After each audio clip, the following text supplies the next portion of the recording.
সামরিক ও প্রতিরক্ষা শিল্পে বাংলাদেশকে অংশগ্রহণকারী দেশ হিসেবে গড়ে তুলতে চট্টগ্রামের মিরসরাই অর্থনৈতিক অঞ্চলে ডিফেন্স ইন্ডাস্ট্রিয়াল জোন স্থাপনের নীতিগত সিদ্ধান্ত নিয়েছে সরকার।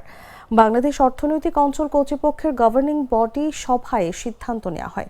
এতে অন্তর্বর্তী সরকারের প্রধান উপদেষ্টা অধ্যাপক মোহাম্মদ ইউনুস সভাপতিত্ব করেন।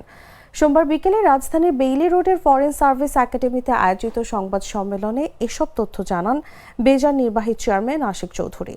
বেজার গভর্নিং বোর্ড সভায় জানানো হয়, মিরসরাইয়ে প্রায় ৮০ একর জমি ডিফেন্স ইন্ডাস্ট্রিয়াল জোন হিসেবে মাস্টার প্ল্যানে অন্তর্ভুক্ত করা হবে।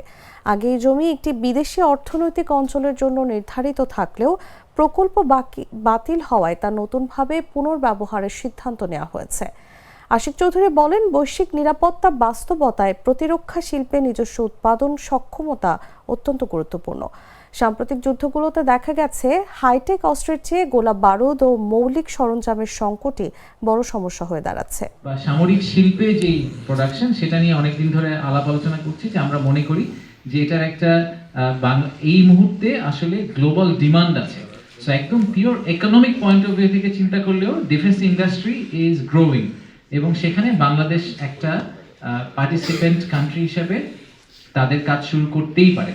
আর একই সাথে আমরা এটাও দেখেছি যে বৈশ্বিক যে অবস্থা, সেখানে আসলে সমরাস্ত্র তৈরির বা কিছু ক্যাপটিভ ক্যাপাসিটি থাকা আসলে খুব জরুরি। কারণ যখন সাপ্লাই শর্টেজ হয়, তখন আসলে যুদ্ধক্ষেত্রে আপনার কাছে যদি আসলে বন্দুকের গুলি না থাকে, সেক্ষেত্রে তো আপনি আর যুদ্ধে ওখানে গিয়ে যুদ্ধ করার কোনো সুযোগ নাই। এবং অনেকগুলো রিসেন্ট ওয়ারে দেখা গেছে যে যেই জায়গায় সাপ্লাই শর্টেজ, সেই শর্টেজটা আসলে হাই টেকনোলজি আইটেমে না, 6th জেনারেশন ফাইটার নিয়ে বা 5th জেনারেশন ফাইটারের কিন্তু শর্টেজ না, শর্টেজটা হচ্ছে বুলেটের, শর্টেজটা হচ্ছে ট্যাঙ্কের অ্যাক্সেলে। ওই জায়গাগুলোতে আমরা আসলে কোনো রোল প্লে করতে পারি কিনা, এটা নিয়ে অনেকদিন ধরে আর্ম ফোর্সেস ডিভিশন, বেজা এবং chief advisers office, ministry of defence সবাই মিলে কাজ করছেন। তা আমরা আজকে এই প্রপোজালটা বেজার গভর্নিং বোর্ডে নিয়ে গেছিলাম যে মিরসরাইতে আমরা প্রায় 850 একর জমিকে আজকে থেকে ইয়ারমার্ক করছি। নীতিগত সিদ্ধান্ত হয়েছে যে আমরা মাস্টার প্ল্যানে এটাকে ইনক্লুড করব, যেটা আসলে ডিফেন্স ইন্ডাস্ট্রিয়াল জোন হিসেবে এখন থেকে ইয়ারমার্ক হবে।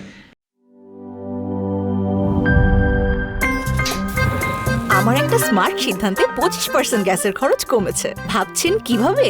সাধারণ গ্যাস স্টোভ বদলে আমি এনেছি আরএফএল গ্যাস স্টোভ। এর সাইন্টিফিক নজল ও ব্রাস বার্নার ক্যাপ সমানভাবে তাপ ছড়িয়ে রান্না করে দ্রুত, তাই গ্যাসও বাঁচায় 25%, টাকাও বাঁচে 25%। আরএফএল গ্যাস স্টোভ নিরাপদ ও গ্যাস সাশ্রয়ী।